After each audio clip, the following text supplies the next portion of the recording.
Bienvenue, ambassadeur de l'Eximara Jean-Marie Vianney. Bienvenue à vous, Aloïs Simbunga, et à tous les auditeurs et auditrices de notre radio Urumuri, que je salue bien sûr. Et puis, nous allons essayer d'être utiles pour répondre aux attentes de vos téléspectateurs.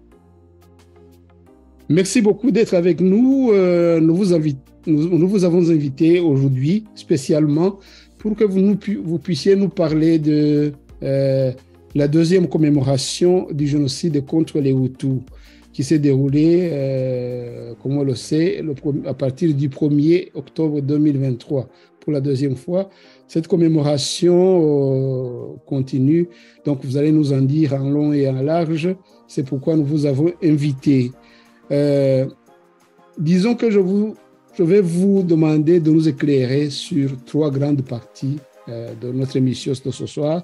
D'ailleurs, je vous les récite pour que éventuellement vous puissiez vous les préparer dans votre esprit. Nous allons parler donc de l'institution ou l'organisation, si vous voulez, qui organise cette cérémonie ou cette commémoration. Vous allez nous parler de votre rôle éventuellement, du rôle que vous jouez, que vous occupez dans cette organisation. La deuxième partie de notre émission, nous allons vous demander de nous parler des motivations qui vous ont animé pour pouvoir organiser ces commémorations. Pourquoi? Surtout que nous savons que le gouvernement rwandais organise, lui, les commémorations chaque année depuis très longtemps. La commémoration du génocide contre les Tutsis. Donc, ce qui vous a motivé à dire nous aussi, nous allons organiser la commémoration du génocide contre les Hutus. La troisième partie de notre émission, vous allez nous parler de son génocide tout simplement, son histoire, comment il s'est déroulé, pour que ceux qui nous suivent puissent vraiment s'imprégner des vraies raisons de la commémoration et des vraies raisons d'appeler cela d'ailleurs un génocide. Donc, vous allez nous dire l'histoire de ce génocide, qu'est-ce qui s'est passé. Voilà, donc notre courte émission sera composée de ces trois parties. Évidemment, vous êtes libre de extrapoler si vous voyez que vous avez une information qui puisse soutenir telle ou telle autre réponse. Vous êtes libre de le faire. Voilà, commençons donc par le commencement. Nous avons tous suivi online le 1er octobre 2023, la deuxième commémoration, le début de la deuxième commémoration, je ne sais pas où, voilà, le début. Donc, c'est quelque chose qui s'organise pour la deuxième fois. Alors, qui organise ces événements ou cette commémoration qui a eu lieu pour la deuxième fois ou qui a lieu actuellement pour la deuxième fois? Qui l'organise et vous, on vous a vu prononcer un discours. Quel rôle vous jouez, ambassadeur de l'Eximara Jean-Marie Vianney? Je vous remercie beaucoup d'abord de m'avoir invité et puis de vous intéresser à nos activités, notamment à celle-là qui est pour nous l'activité phare de notre organisation qui s'appelle les bâtisseurs du pont interrwandais, en anglais Rwanda Bridge Builders, et en Kinyarwanda Abubatsi b'Itemerebuza Abanyarwanda. C'est une organisation qui existe, comme vous le savez très bien, vous nous avez accompagnés, de toute façon vous êtes un de nous. Depuis 2020-2021, nous avons commencé à travailler sur plusieurs projets, et puis tout naturellement, celui-là est venu rassembler, sinon comme projet consensuel. C'est vrai que certaines personnes ne voulaient pas en entendre parler, mais on n'y reviendra pas. Certains qui avaient éventuellement quelques soucis à se faire pour le jour où on parlerait de génocide contre les Hutus commis par le Front patriotique rwandais de Paul Kagame, certains disaient non, nous venons du FPR après tout, il ne faudrait pas que nous soyons mêlés à une telle affaire. Nous avons dit, on ne vise pas les Rwandais, on ne vise pas les membres du FPR tous, en tout cas on vise l'organisation FPR, l'armée du FPR qui a commis ces crimes. Alors, puisque nous parlons de génocide, j'expliquerai tout à l'heure, comme vous l'avez demandé, qu'est-ce que ça touche comme...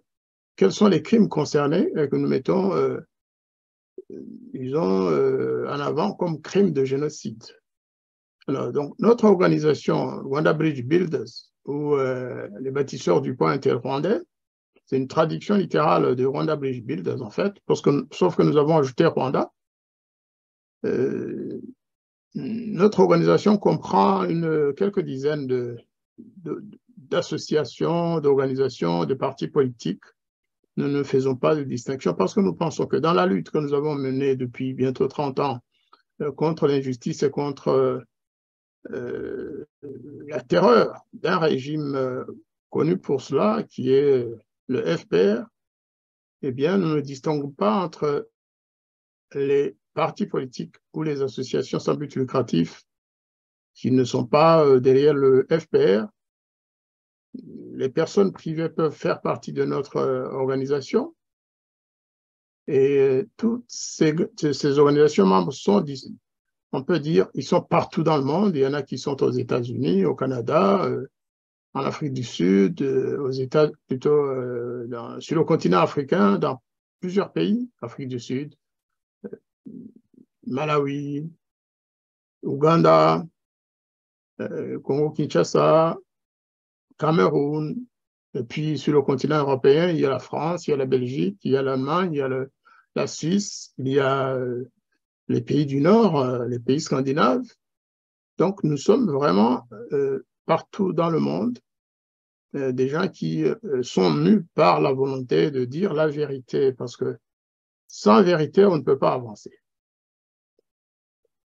Voilà déjà pour notre organisation. On ne va pas en dire plus. C'est une organisation qui a déjà des statuts officiellement admis dans un des pays membres où nous avons notre siège. Hein.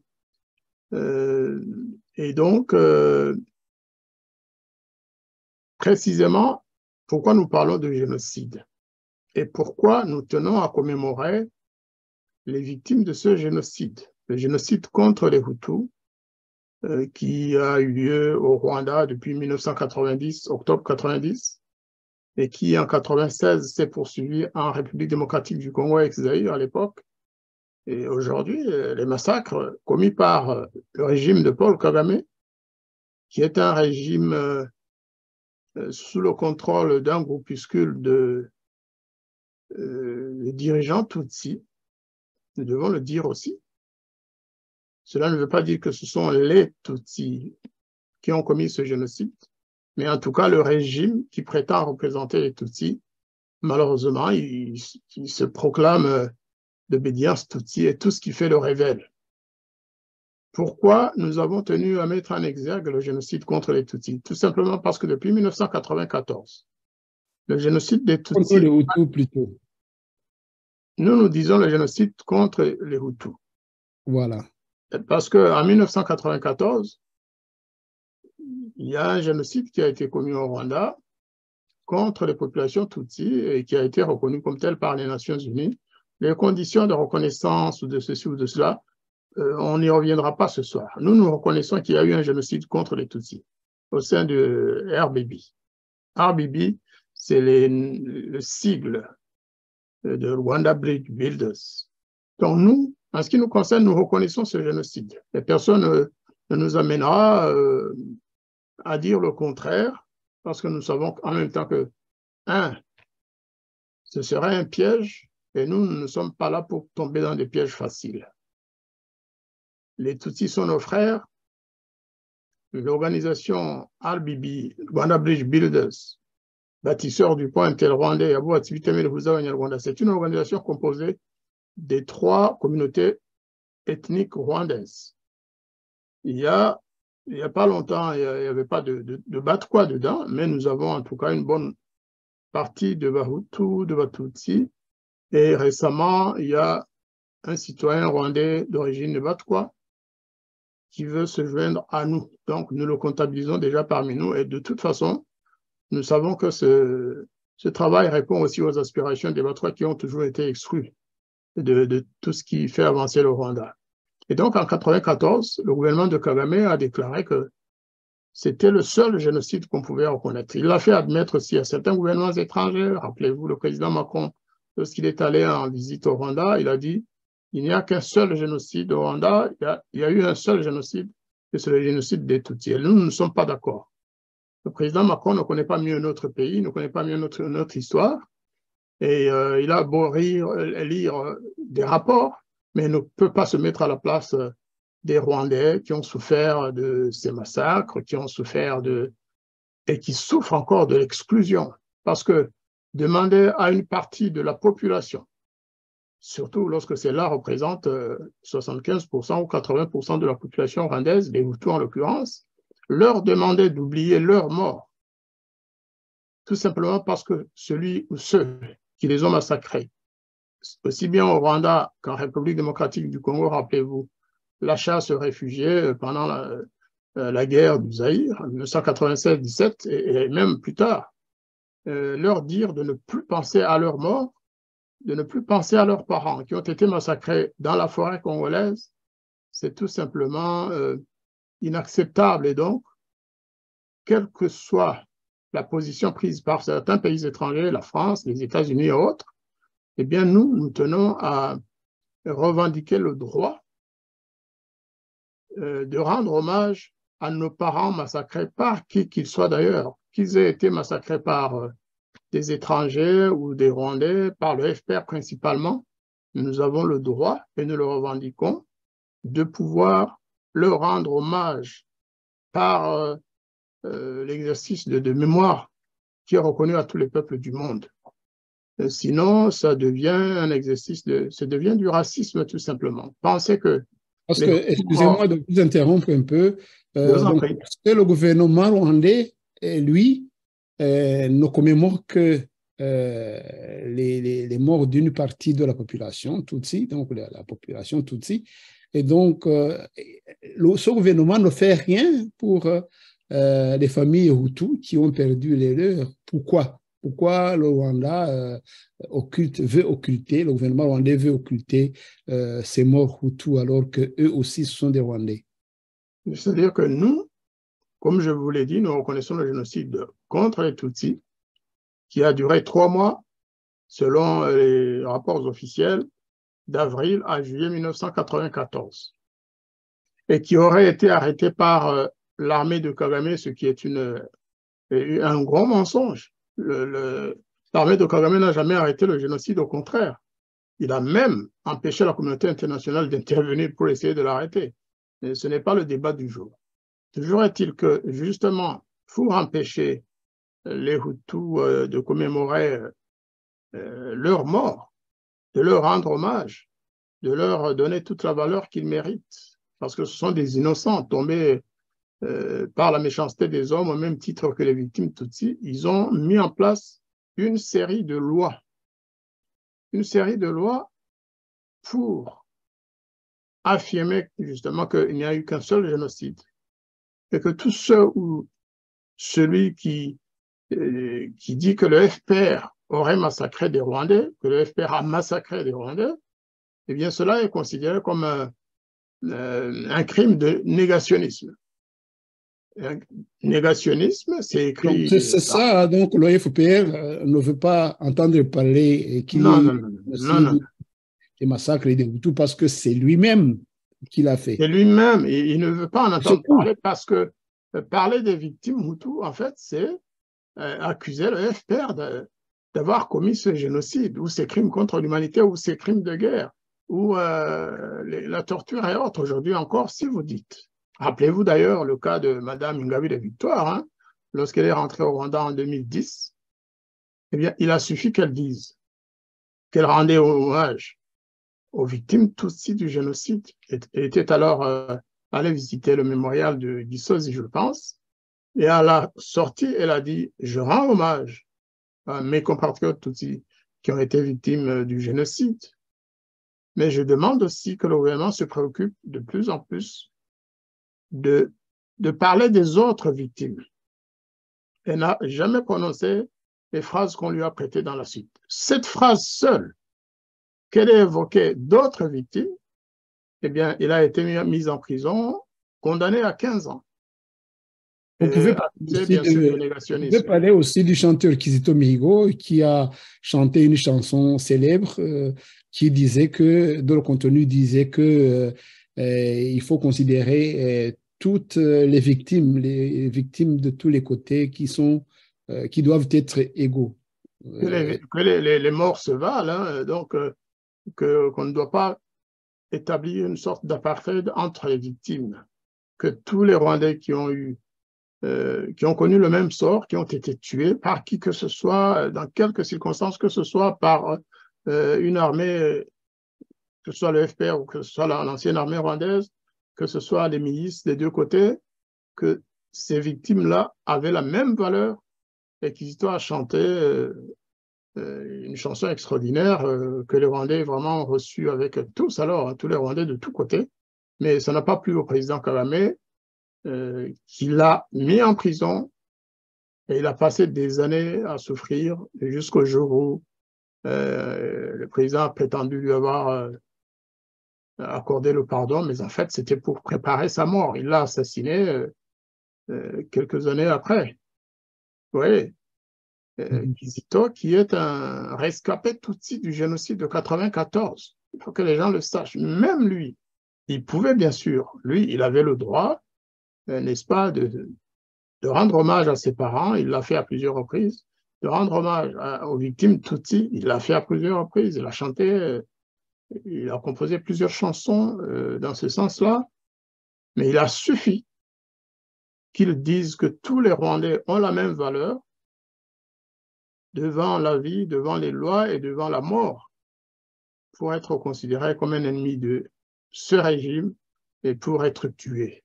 C'est ça, Kizito, que tout le monde connaît. Il est mort de ça. Vous savez, dans cette émission, on ne va pas parler de tout ce que Kizito a fait, mais c'est vrai que c'est un martyr. C'est un martyr, c'est un héros. C'est rare de voir des jeunes Tutsis sortir de la position de victime exclusive et d'essayer de défendre les droits des autres. Il l'a fait, et il n'est pas seul, il y a d'autres qui l'ont fait. C'est vrai, c'est rare, mais il n'était pas le seul. Hein. Il y avait ceux qui sont en prison, comme Deogracias Mouchaïdi. Voilà. Il y en a beaucoup qui en souffrent. Il y en a qui sont partis à l'exil parce qu'ils ont osé ne pas suivre cette narrative unie ethnique de commémoration du génocide. Donc, il y en a beaucoup quand même des Tutsis aussi logiques. Voilà, parce que le droit de mémoire est le droit reconnu comme étant un droit élémentaire de tout un chacun. Ce n'est pas pour une partie de la population ou une frange. Voilà. Ceux qui pensent que le fait d'organiser cette commémoration, c'est une lubie ou juste un exercice de mémoire, non. C'est aussi parce que nous pensons à l'avenir de notre peuple. Le peuple rwandais, il est multi-ethnique. Qu'on ne vienne pas nous dire qu'il n'y a plus d'ethnie au Rwanda, qu'il n'y a que les Banyarwanda. Non, pas du tout. Rwanda, la politique de Rwanda, c'est-à-dire je suis rwandais. On ne nous apprend rien en nous disant ça. Et ce n'est pas le président Kagame qui a passé pratiquement toute sa jeunesse, toute sa vie de jeunesse jusqu'à plus de 35 ans en Ouganda qui viendra nous apprendre que nous sommes des Rwandais. Ceux qui le disent, en fait, ils se mettent le doigt dans l'œil parce que dans toutes les lois mémorielles que nous trouvons dans le journal officiel du Rwanda, toutes les lois, y compris d'ailleurs dans la Constitution, parlent d'au moins une ethnie. Ils parlent de l'ethnie Tutsi. Dans toutes les lois, vous retrouvez systématiquement la seule ethnie Tutsi, mais en même temps, ils disent qu'il n'y a pas d'ethnie dans le pays. Parce que parler du génocide des Tutsis, c'est induire que les Tutsis existent. Or, ils ne sont pas les seuls Rwandais, les Tutsis existent, et à côté de leurs frères et sœurs Hutus et Batwa. Il ne faut pas qu'on vienne nous mettre ce voile devant les yeux pour nous empêcher de voir les exclusions, pour nous empêcher de voir l'apartheid et le racisme ethnique, puisque nous parlons de racisme ethnique à tous les niveaux, l'exclusion, la ségrégation ethnique dans tous les domaines. En tout cas, en ce qui concerne la mémoire, je dois rappeler des citations célèbres, hein, vous savez, citations de personnalités françaises bien connues, notamment Aimé Césaire, qui a paraphrasé d'autres penseurs en disant « Un peuple sans mémoire est un peuple sans avenir ». Et donc, nous poursuivons en disant que lorsque le régime de Paul Kagame empêche les Hutus de jouir de leur droit à la mémoire des leurs, c'est pour les empêcher en même temps d'avoir un avenir. Si l'absence de mémoire conduit à l'absence d'avenir, ceux qui sont exclus de la mémoire, en l'occurrence les non-Tutsis au Rwanda, eh bien, ils voient leur avenir bouché parce qu'ils ne sont pas considérés comme des hommes à part entière. On leur dit, les Hutus peuvent être tués, ils peuvent disparaître, être écrasés, sans suite. Parce que l'absence de mémoire, ça a aussi comme conséquence le fait que les Hutus, dont les parents ont été massacrés par le FPR, ou par d'autres d'ailleurs, ou par d'autres criminels qui ont endeuillé notre peuple, ils n'ont pas le droit de porter plainte contre les auteurs de ce massacre ou de ces assassinats ou de ces homicides contre les Hutus. Une fois que la victime est Hutu, sa famille n'a pas le droit de porter atteinte, plutôt de porter plainte contre le FPR, contre les officiers du FPR qui sont là, qui se baladent, Eh bien, les plus grands criminels qui ont participé au génocide contre les Hutus, ils sont dans le régime, ils sont les hauts officiers de l'armée rwandaise actuellement, ils sont dans le gouvernement, ils sont partout. Et donc, ce sont les mêmes qui font tout. Bien sûr, à leur tête, c'est Paul Kagame, pour que les Hutus ne jouissent pas de ce droit. Et c'est pourquoi nous nous sommes dit, en nous fondant sur, bien sûr, le principe d'égalité garanti à tous les citoyens rwandais, même par la Constitution rwandaise des articles 15 et 16 et autres, mais principalement ces deux-là, de la Constitution de la République rwandaise, que ce soit les anciennes constitutions, que ce soit celle de 2015-17, eh bien, ils reconnaissent l'égalité comme principe primordial pour la coexistence pacifique entre les Rwandais. Et puis, il y en a d'autres. Le fait de ne pas avoir le droit de porter plainte contre ceux qui vous ont enlevé les vôtres, qui ont tué vos parents, qui ont tué vos frères, vos sœurs, vos neveux, vos cousins, eh bien, c'est inacceptable. Permettez une seconde, si j'ai bien compris. D'ailleurs, je ne suis pas mauvais élève. Donc, le gouvernement de Paul Kagame empêche que les Hutus puissent jouir de leur droit de revendiquer de la mémoire, des droits à la mémoire de leurs parents, de leur famille. Mais il n'y a pas que ça, je pense, parce qu'en occultant ce qui s'est passé à cette partie de la population, c'est comme si on l'a fait socialement, on l'éteint socialement. Ça veut dire que même en dehors de la mémoire, c'est que cette population ne peut rien revendiquer dans le pays en tant que cette partie de la population. Au moment où, si j'ai bien compris, les Tutsis, eux, revendiquent le droit de s'associer. Ils ont leurs associations, ils sont subsidiés, donc ils revendiquent les droits. Bon, ils sont à différentes parties, évidemment, les Tutsis, et à ceux qui se disent rescapés, et à ceux qui se disent tel. Mais chaque partie peut revendiquer tel ou tel autre droit, mais pas les Hutus dont on a éteint socialement l'existence. Les Hutus n'existent pas socialement au Rwanda. On les voit dans la rue, hein, ils circulent, ils parlent, mais en réalité, ils n'existent pas. Vous faites bien de souligner cet aspect parce qu'il y a plusieurs conséquences de l'interdiction de mémoire. Hein. Lorsque vous ne pouvez pas rendre hommage aux vôtres, que vous ne pouvez pas les enterrer dignement. Ils n'ont même pas le droit d'enterrer les leurs, ils n'ont pas le droit d'accéder au corps des leurs qui ont été jetés dans la rue ou ailleurs, hein, brûlés dans la forêt de la Kagera ou ailleurs. Ils ne peuvent rien revendiquer. Eh bien, à partir de là, comme vous l'avez dit, seuls les Tutsis ont le droit, par exemple, de s'organiser pour rendre hommage à leurs parents, pour se souvenir. Seuls les Tutsis ont le droit d'organiser des associations, de créer des associations composées exclusivement de Tutsis pour parler entre eux du génocide des Tutsis, pour parler de tous les aspects concernant la vie des Tutsis au Rwanda. Et ceci se fait au Rwanda et aussi à l'étranger, dans les communautés Tutsis de l'étranger. Nous avons essayé depuis les années 2000, hein, et même avant, nous avons essayé avec plusieurs camarades de demander, de conscientiser le gouvernement rwandais et les dirigeants rwandais sur cette question.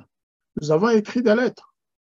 Nous avons même saisi les membres de l'association Ibuka Rwanda, Ibuka France, Ibuka Belgique et ailleurs, pour leur proposer qu'on se mette ensemble pour, n'est-ce pas, commémorer la mort de tous les nôtres, des Hutus, des Tutsis et aussi de ce qu'on appelle communément Imvangi, c'est-à-dire les Hutus, des gens qui ont souvent des papas ou des pères Hutus, mais des mères Tutsis. C'est-à-dire que sociologiquement, on dit que ce sont des Hutus, parce que nous avons un système patrilinéaire.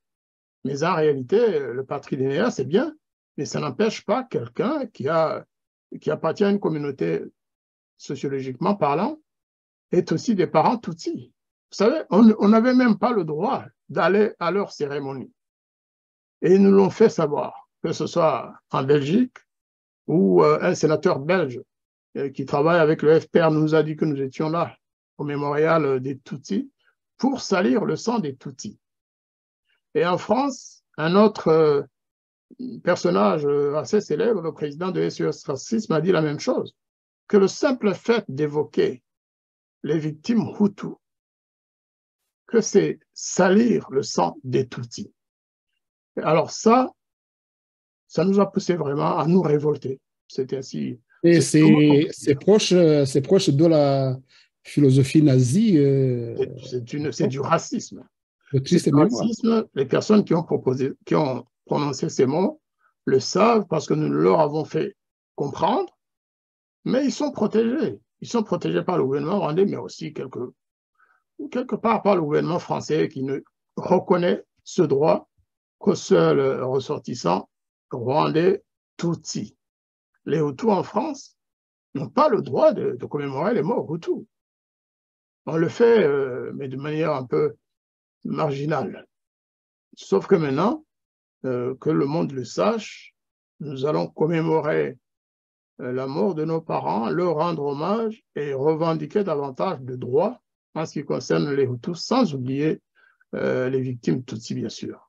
Mais nous avons tout à fait le droit de parler aussi de nos parents pour la nation tripartite rwandaise. Nous ne pouvons pas nous satisfaire qu'on nous dise oui, mais voilà, le régime, plutôt le génocide des Tutsis a été reconnu par les Nations Unies parce que les Nations Unies ont fait et cause pour le gouvernement de Kagame, du FPR. Mais nous sommes d'origine rwandaise. Nous ne pouvons pas accepter le dictat, que ce soit celui du FPR au Rwanda, que ce soit celui de certains pays étrangers dans les capitales où nous vivons, ou alors des Nations Unies. Nous ne sommes pas des esclaves de l'ONU. L'ONU ne peut pas nous obliger à changer de mindset, comme ils disent en anglais. Nous sommes convaincus de nos droits et nous allons continuer à revendiquer et dire notre vérité, qui est la vérité, la vraie, que des Hutus, des centaines de milliers de Hutus ont été tués par le FPR depuis l'attaque du Rwanda le 1er octobre 1990 jusqu'à ce jour, parce que ça se poursuit au Congo notamment et au Rwanda. Comme je vous l'ai dit, en 1994, lorsque les Tutsis se faisaient Oui, tuer. puisque vous en êtes là, justement, bon, depuis le Oui, début de l'émission, on nous a entendu parler de vos revendications, de ce qui s'est fait, de vos frustrations, de ce qui vous a motivé à prendre des choses à main, à se dire, voilà, on s'en fout de... voilà. Justement, si les gens, depuis le début de l'émission, se sont mis dans leur esprit que vos revendications, en tout cas, tirent donc l'origine quelque part. Mais justement, parlez-nous de ce génocide, de comment est-ce qu'il s'est passé, parce que jusqu'à présent, on n'a pas encore, on s'est pas encore étendu sur le génocide en fait dont vous réclamez la reconnaissance. Bon, vous ne réclamez pas la reconnaissance parce que vous y croyez, mais voilà, l'existence dans l'histoire de ce génocide, comment il s'est passé? Il s'est passé à quel lieu? Il a commencé quand? Il s'est terminé. S'il s'est terminé, il s'est terminé quand? Voilà. Parlez-nous de ce génocide des Hutus, commis contre les Hutus, ambassadeur de l'exil, Jean-Marie Vianney. eh bien, effectivement, j'allais y arriver. Comme j'ai annoncé la date du début de ce génocide. Maintenant, ce n'est pas une question de date comme telle. Mais pour ceux qui connaissent, malheureusement, vous n'avez pas une carte du Rwanda pour qu'on montre de quelle zone je parle. Hein. Ensuite, j'indiquerai les périodes, les faits incriminés. Nous disons que ce génocide a existé dans les faits, mais aussi en droit, parce que nous avons examiné la question au regard de la Convention sur le génocide. Et nous nous sommes rendus compte, d'ailleurs, nous ne sommes pas les seuls, nous avons aussi interprété les documents et les rapports qui ont été menés par plusieurs organisations nationales et internationales, et même par l'ONU, et qui ont établi qu'il y avait eu un rapport, plutôt un génocide contre les Hutus, à plusieurs époques. Le génocide, ce n'est pas quelque chose qui se passe en une journée, même si ça peut être le fait d'un massacre d'une seule journée, pourvu que l'intention soit, qu'on peut prouver l'intention et mettre les autres éléments constitutifs d'un génocide ensemble. En tout cas, le 1er octobre, pour rappeler l'histoire, le 1er octobre 1990, alors que le gouvernement rwandais se préparait à rapatrier les Tutsis dans des conditions qui avaient été négociées avec les pays voisins, notamment le président Museveni d'Ouganda, parce que c'est là qu'il y avait un bon nombre de réfugiés Tutsis. Eh bien, je ne sais pas si moi, est-ce que vous voyez ma souris? Non, mais je peux vous permettre Voilà, moi je vais parler, je vais donner les lieux et vous montrez ça à nos téléspectateurs. Alors, ils sont, le FPR, l'armée de Kagame est entrée par le nord. Vous pouvez montrer là où il y avait Je ne là sais pas par où si ils vous ont, ne pouvez pas. en venant d'Ouganda. Je vous ai nommé co-auteur. Hein, je ne sais pas si. Ah, là, vous voyez la souris? Non, apparemment non. Allez-y, montrez. C'est par là dans le nord, hein, si vous pouvez montrer ça. Voilà, donc ils sont entrés par le nord, hein, Voilà, par la frontière nord entre le Rwanda et l'Ouganda, de l'Ouganda, voilà la frontière. précisément par Kagitumba et aussi par la forêt. Voilà. Et ils ont principalement eu comme premier point d'attache la préfecture de Byumba, là où c'est marqué Nyagatare. Il n'y a pas Byumba, c'est quelque part là, mais ils ont occupé toute cette zone du nord dans un premier temps. Ensuite, la guerre basculé en leur défaveur. L'armée rwandaise a repris la zone occupée par les rebelles. Les rebelles de Kagame, lorsque Kagame était rentré des États-Unis pour remplacer le général Rwigema, qui a succombé à l'assassinat d'ailleurs des militaires de Kagame le 2 octobre, au lendemain de l'attaque. Ensuite, ils se sont retirés en Ouganda. Le président Museveni avait annoncé que c'était des déserteurs et qu'il allait prendre des sanctions à leur encontre. Je n'ai pas signalé que tous ceux qui ont attaqué, pour la plupart, faisaient partie de l'armée ougandaise et qu'ils avaient des fonctions officielles dans l'armée ougandaise. Le général qui est mort le 2 octobre, Rwigema, était notamment vice-ministre de la Défense et chef d'état-major adjoint de l'armée ougandaise. Kagame lui-même était major dans l'armée ougandaise et était chargé des services de renseignement extérieurs, plutôt des services de renseignement de l'armée ougandaise. Eh bien, tous leurs camarades, c'était la même chose, c'était des officiers supérieurs, il y avait des médecins qui étaient colonels, majors et autres. Et donc, en entrant au Rwanda, ils sont entrés avec des camions de l'armée ougandaise, avec des armes ougandaises, avec les uniformes de l'armée ougandaise, avec tout. C'est pourquoi, au départ, nous avons dit que c'était l'agression de notre pays par son voisin ougandais.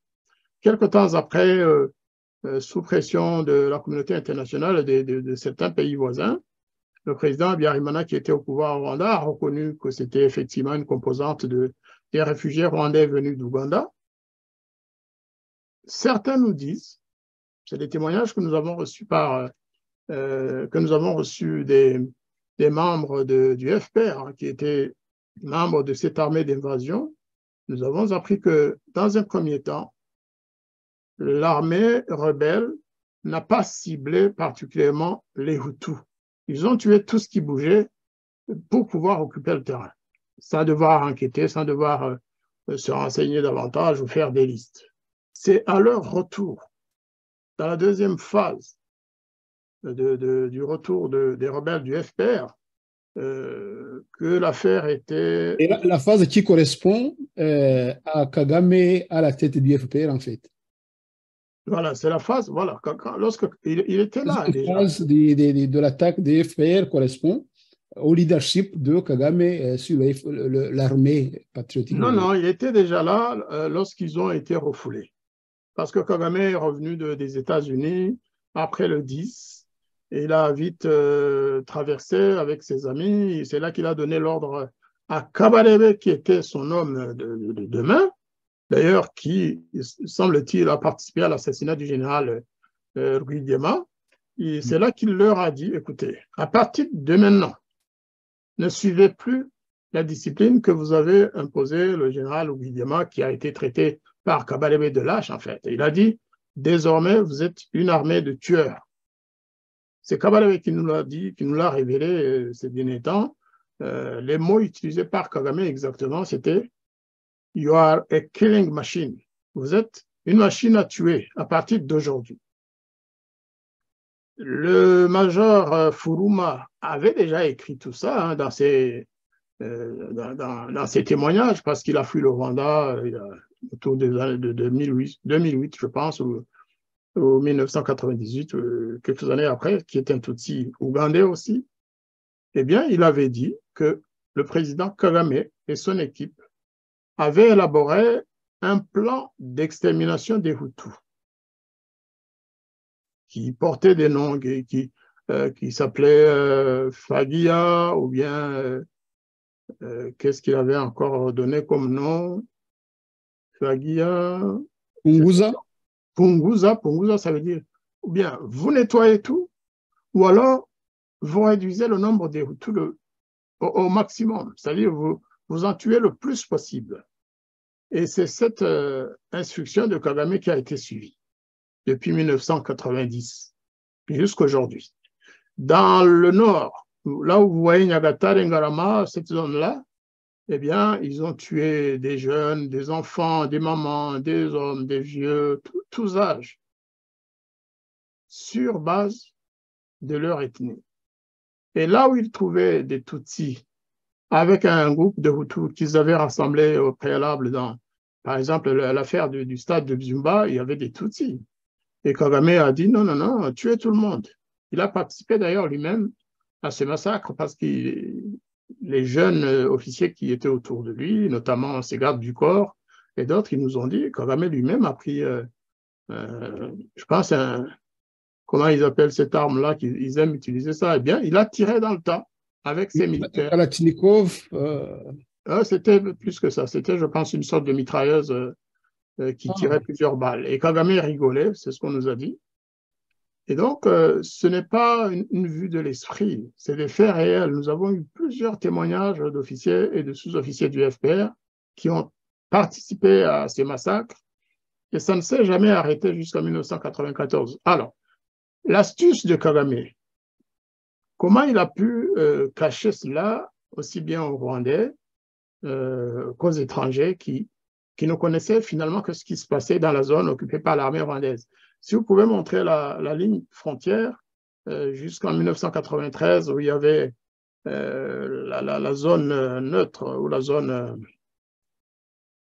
entre...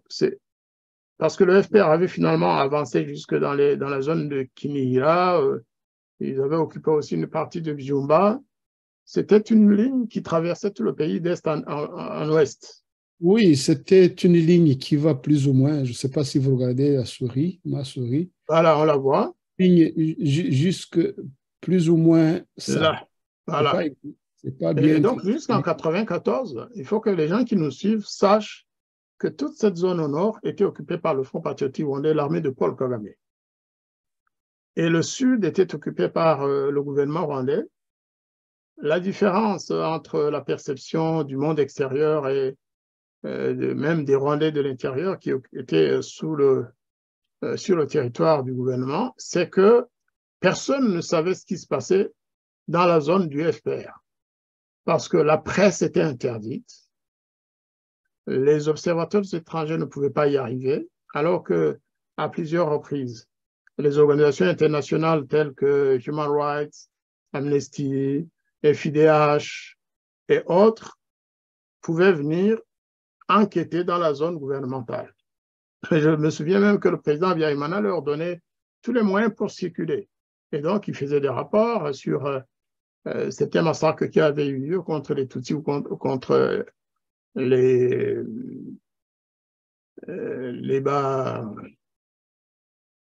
Tutsis du Nord, les Tutsis qui habitent à la frontière du Congo. Eh bien, d'ailleurs, les Bagogwe, en sachant que à au moins une ou deux reprises, l'armée de Paul Kagame est allée massacrer des Bagogwe, des Tutsis rwandais et congolais qui étaient sur le... Donc, ils étaient plus ou moins dans cette région. Dans cette région, un peu plus au nord que Gisenyi, entre Musanze et Gisenyi. Eh bien, il les a massacrés, et il a tout simplement mis ce crime sur le dos du régime de Habyarimana, ce qui n'était pas vrai. Les enquêtes l'ont révélé plus tard. Et une fois encore, des témoins Tutsis, membres du Front patriotique rwandais et de l'armée qui ont participé à cette opération, nous ont révélé ça, ils ont témoigné, ils ont écrit des livres, ils ont tout simplement révélé l'astuce de Kagame, mais tout finit par se savoir. Hein. Et donc, les Tutsis, entre autres les Bagogwe, que l'armée de Paul Kagame massacrait, c'était des sacrifices, en fait. C'était des sacrifices. Pour que sa thèse soit acceptée, comme quoi ce sont les Hutus massacrent les Tutsis, que c'est eux qui ont massacré. Il faut que les gens comprennent. C'est un peu comme aujourd'hui, ce qu'il fait à l'égard des Banyamulenge ou des Tutsis du Nord Kivu. Il provoque des guerres, il les mêle à ces guerres ou alors il les implique directement. Ensuite, il crie au loup, il dit que les Congolais veulent, n'est-ce pas, les massacrer, qu'ils veulent provoquer un génocide contre les Tutsis du Congo. C'est exactement la même stratégie. Mais bon, aujourd'hui, les gens ont compris, les Congolais, les Rwandais, les Ougandais, les Burundais, tout le monde a compris qu'on ne doit pas nécessairement suivre cet argumentaire de Kagame qui sacrifie une partie de notre peuple ou du peuple congolais, parce qu'ils sont Tutsis, juste pour avoir des raisons d'intervenir au Congo. Alors, donc, voilà ce qui s'est passé. En 1994, arrive le mois d'avril. Entre-temps, il y a eu des négociations. Le président Habyarimana a accepté qu'il y ait des négociations entre son gouvernement et les rebelles. Le 4 août 1993, il y a des accords qui ont été signés dans la ville tanzanienne, à l'est, dans la ville tanzanienne d'Arusha, donc entre le gouvernement et la rébellion de Paul Kagame, acceptant de mettre en place un gouvernement d'union nationale entre l'armée, entre le gouvernement de Habyarimana, le gouvernement rwandais donc de l'époque, et la rébellion de Paul Kagame. Mais Paul Kagame ne voulait absolument pas qu'il y ait un gouvernement d'union nationale parce qu'il se disait, d'autant que dans les négociations, on prévoyait des élections libres, démocratiques, après 2 ans de transition. Donc il s'est dit, s'il doit y avoir des élections libres, démocratiques dans ce pays, qui est à majorité Hutu, je risque de ne pas gagner quoi que ce soit. Et donc, il a provoqué la mort du président, il a assassiné le président Habyarimana. Là aussi, les preuves sont là, même si la justice française a préféré voter en... Il a abattu l'avion qui contenait le président Habyarimana et le président... Tout à fait. Ils ont assassiné le président en abattant son avion. Voilà. Et il est mort d'ailleurs avec... en compagnie de son homologue burundais, le président Ntaganda Cyprien. Ils sont tous les deux morts dans cet attentat. Et au lendemain de cet attentat, les gens se sont sentis frustrés et trahis parce que vraiment le gouvernement s'était investi dans ces négociations. Les Rwandais y croyaient. Entre-temps, on savait que des milices Tutsis étaient infiltrées dans la population venue de l'extérieur, mais aussi de Tutsis de l'intérieur, s'infiltraient partout, créaient des cellules et menaçaient un jour de tout faire chambarder. Eh bien, avec la colère, avec la déception et la frustration, malheureusement, certaines personnes ont commencé à faire la chasse aux Tutsis. Et que les gens le sachent aussi, le FPR de Kagame a participé à ces massacres. Il y avait ce qu'on appelait les techniciens. Là aussi, ce n'est pas des choses qu'on invente. Ce sont les mêmes. Ce sont les militaires du FPR qui ont fui le régime aujourd'hui, qui nous disent tel jour, à telle date, tel groupe de techniciens, c'est-à-dire des officiers et des militaires du FPR venus d'Ouganda, ils sont allés sur les barrières et ont participé au génocide contre les Tutsis, une fois encore. Ça, c'est... j'aimerais bien qu'un jour, Kagame ou son armée ou ses toujours de sacrifice. le nient. Ce n'est plus... Toujours des Tutsis sacrifiés, voilà. C'est encore une fois des Tutsis sacrifiés. Une autre preuve de sacrifice. Pourquoi nous disons que Kagame a sacrifié les Tutsis? C'est que moi, personnellement, j'ai essayé de raisonner Kagame. J'étais encore à Paris. Je lui ai envoyé des messages à travers ses représentants à Bruxelles et au Canada, qui étaient très proches de lui. Et je recevais des messages de l'armée rwandaise que je transmettais à la demande de cette dernière que je transmettais à Kagame. Et puis pour finir, Kagame a répondu avec un cynisme extraordinaire. Il m'a fait dire, écoutez, les Tutsis de l'intérieur, ce n'est pas nos Tutsis. Il m'a dit ça, les Tutsis qui nous intéressent, ce sont ceux qui étaient avec nous en exil. Pour dire, d'ailleurs, un de ses envoyés du FPR m'avait dit, vos Tutsis, ce ne sont pas nos Tutsis à nous. Vous pouvez en faire ce que vous voulez. Imaginez-vous que quand il m'a dit ça, 2 de mes cousines venaient d'être tuées au Rwanda. 2 de mes cousines Tutsis étaient mortes 2 jours avant. Et Kagame me faisait dire, écoutez, ils peuvent crever, je n'en ai que faire. Et il a répété la même chose au fameux général Roméo Dallaire, qui était le patron de la MINUAR, c'est-à-dire la mission des Nations Unies au Rwanda pour l'assistance, donc pour la paix, pour amener la paix au Rwanda. Il lui a dit ça, que il a dit, écoutez, les Tutsis qui sont en train d'être tués au Rwanda aujourd'hui, ce n'est pas grave, hein, on va dire que ce sont des sacrifices, on va dire qu'ils ont été sacrifiés pour la prise du pouvoir à Kigali. Quand nous serons là, ils seront considérés comme des sacrifices. Il a utilisé ce terme. Dallaire l'a écrit dans son livre. Et Dallaire ne peut pas être considéré comme un ennemi de Kagame, au contraire, ils étaient très proches. S'il l'a écrit, c'est vraiment qu'il lui a dit cela. Moi, j'ai écrit ça dans mon livre, on m'a traité de négationniste. Mais aujourd'hui, tout le monde le sait, le FPR ne voulait pas que les pays étrangers interviennent éventuellement. D'ailleurs, la preuve, c'est que 15 jours après le début du génocide, 15 ou 17 jours après le début du génocide, hein, le 30 avril, le bureau politique du Front patriotique rwandais de Paul Kagame avait tenu une réunion à Moulindi, je pense, et ils ont demandé à leurs représentants à New York, qui étaient M. Gahima et M. Dusaidi, ils ont fait une lettre aux Nations Unies en disant, écoutez, vous parlez de génocide au Rwanda, il n'y a point de génocide dans notre pays. Il n'y a point de génocide dans notre pays. Le gouvernement est en train de tuer tous les Rwandais de toutes ethnies, donc les Tutsis ne sont pas spécialement visés. C'est écrit dans une lettre officielle signée par ces deux messieurs, Dusaidi et Gahima, au nom du bureau politique du Front patriotique rwandais.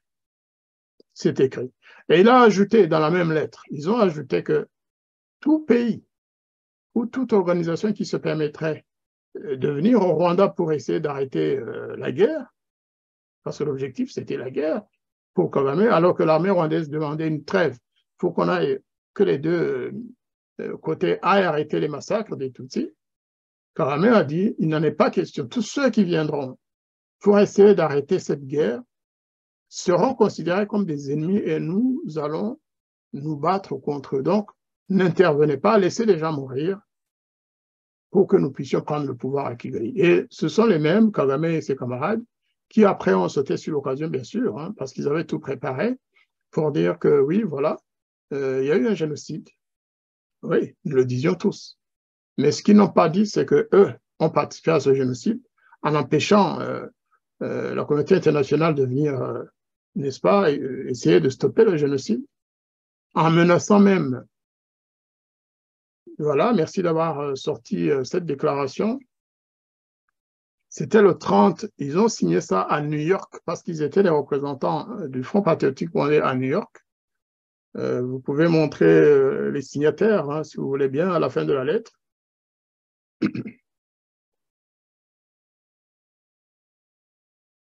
3 pages, je pense. Hein. Mais ce n'est pas important. L'essentiel, c'est ce qu'il y a dans ces 3 paragraphes. Hein. 8, je pense. Donc, en tout cas, ils étaient contre l'intervention internationale. Ils ont demandé même le départ de la mission de la MINUSMA. Ils ont demandé que la MINUSMA, la mission des Nations Unies au Rwanda, quitte le pays pour qu'ils puissent continuer la guerre et prendre le pouvoir. Et donc aujourd'hui, ils ont beau jeu, bien sûr, de mettre tout ce qui s'est passé sous la responsabilité de ceux qui étaient au pouvoir en ce moment-là, du nouveau gouvernement qui a remplacé le président Habyarimana. Ils ont même eu le toupet d'accuser le président Habyarimana d'avoir organisé et commis ce génocide alors qu'il était déjà décédé. Alors que c'est eux qui manipulaient l'opinion. Je ne sais pas si vous regardez le paragraphe qui parle de l'interdiction du FPR d'envoyer le... Voilà. Alors, calls upon the UN, ils en appellent au Conseil de sécurité des Nations Unies de ne pas autoriser, not to diminuer le, not to authorize, de ne pas autoriser le déploiement de la force des Nations Unies proposée à ce stade, parce qu'ils ne peuvent servir à rien, c'est-à-dire 15 jours après le début des massacres. Lui pense que rien ne sait, que tout est fini, qu'il n'y a plus de Tutsis au Rwanda, parce que tout simplement, il ne voulait pas qu'il y ait une intervention, qu'il n'y aurait aucun effet potentiel. Donc, as far as stopping the massacres is concerned. Voilà. Que personne ne pouvait arrêter le massacre. Faux. Faux. Parce que tout simplement, d'abord, il voulait éviter tout témoin gênant. Il ne voulait pas que la guerre s'arrête. Il ne voulait pas la fameuse trêve proposée par les phares, les forces armées rwandaises qui avaient demandé qu'il y ait une trêve pouvant permettre de mettre les deux forces ensemble. Un bataillon, à l'époque, le général Gatsinzi et ses camarades, parce qu'il était à l'état-major de l'armée rwandaise, il proposait qu'il y ait une trêve pour permettre une unité commune, FPR et armée rwandaise, afin de neutraliser les tueurs à travers le pays, sur les collines. Et ça aurait pu être possible. Kagame a dit niet. Laissez-les mourir. D'ailleurs, a ajouté un de mes... vous savez, parfois, je préfère ne pas prononcer les noms de ces gens-là. Il m'a dit, vous savez, les Tutsis, vos Tutsis à vous, ils sont restés au Rwanda pendant que nous étions en exil. Donc, ils soutenaient le régime du président Habyarimana et ce n'est pas ce qui nous intéresse. Il faut que les victimes Tutsis, les parents des victimes Tutsis le sachent, ceux qui ont encore un cœur. Parce que beaucoup ont mordu, n'est-ce pas, et ont fait leur le discours de Kagame et de son gouvernement pour penser que la guerre qui a frappé lourdement les Rwandais de l'ethnie Tutsi, que c'était nécessaire, que ce qui est important, c'est que, n'est-ce pas, des Tutsis aient pris le pouvoir. Moi, je me le suis fait dire par un ami qui avait commandé le livre que j'ai écrit justement, Paul Kagame a sacrifié les Tutsis. Il m'a dit non, non, non, de toute façon, on s'en fout.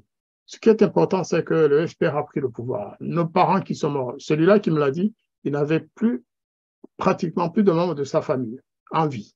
Il y a un ami qui m'a dit que, enfin, un ami du FPR, hein, même actuellement, il est dans les organes du FPR au Rwanda. On a encore des amis là-bas. Ce n'est pas que un ami, un frère, un condisciple quelque part est devenu nécessairement un ennemi parce qu'il a choisi le chemin du FPR.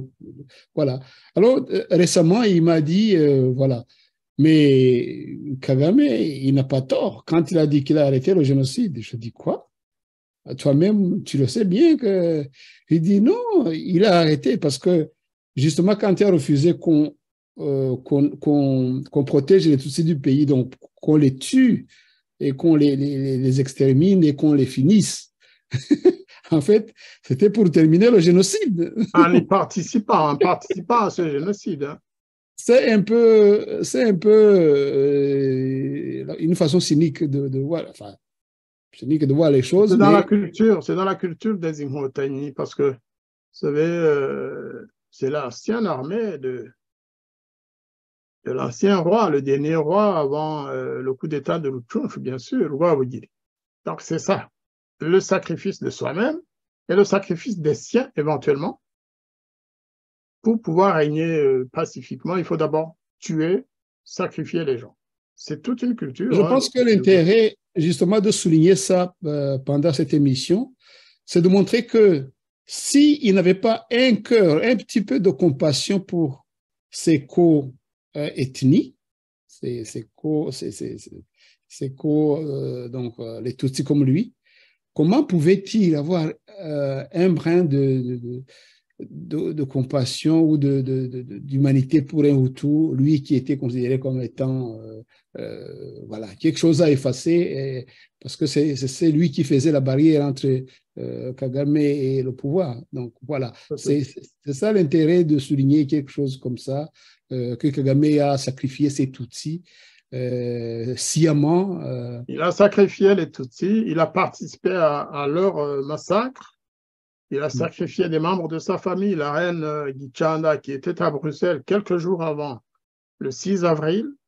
Là aussi, j'ai reçu des témoignages de 2 personnes qui étaient avec la reine. Et j'ai eu aussi le témoignage de l'ancien roi du Rwanda, qui est le 5, qui l'a su et qui sait tout ce qui s'est passé.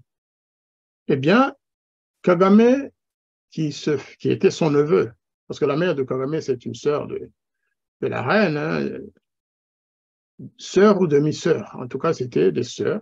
Et Kagame, dans sa jeunesse, il venait souvent à Butare, où était sa tante, Gichanda. Eh bien, alors que la reine, qui était, vous le savez bien, qui vivait, n'est-ce pas, de sa retraite payée par le gouvernement rwandais, hein, depuis 1962, elle avait à la fin du mois, elle recevait sa retraite. Non, elle n'a jamais rien manqué des Non, jamais. gouvernements Eh qui se bien, sont donc, succédés. avant le 6 avril, alors que Kagame préparait l'attentat contre l'avion du président, la reine était à Bruxelles. Eh bien, Kagame a envoyé un message, il a téléphoné d'ailleurs à sa sœur qui était à Bruxelles pour intimer l'ordre à sa tante de rentrer vite. Et les gens qui étaient là se sont étonnés, ils ont dit, mais la reine, elle doit avoir encore des soins, elle a besoin de rester ici. Pourquoi elle doit rentrer si vite? Kagame a dit, si jamais elle ne rentre pas maintenant,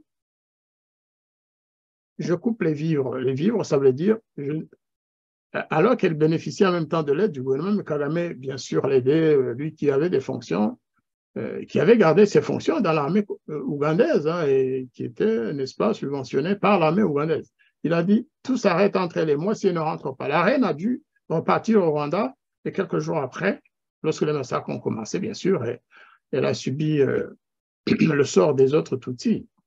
Et Kagame ne s'en est jamais offusqué, en fait, officiellement. Jamais. Il parle des autres, mais jamais de sa tante. Je vous ai dit comment Kagame a refusé d'accorder une trêve de 72 heures, comme le réclamait le général Gatsinzi et les autres membres de l'état-major de l'armée rwandaise. Jamais. Il a dit, ça ne nous regarde pas, c'est tout cela, vous pouvez en faire ce que vous voulez. Bon. Ensuite, donc, la lettre à l'ONU, qui dit, n'intervenez surtout pas, laissez-nous faire. Et ce qu'il a dit au général Dallaire, qui était allé lui demander à Moïse, lui disant, général, nous sommes des militaires tous les deux, vous et moi, je sais que vous avez la capacité de prendre Kigali. Si vous le vouliez, vous pourriez prendre Kigali. Pourquoi vous ne le faites pas pour arrêter les massacres? C'est là qu'il lui a dit, non, non, non, non, non. Laissez ces fous, parce que c'est le thème qu'il a dit, laissez ces fous continuer à massacrer les Tutsis et les opposants du haut régime.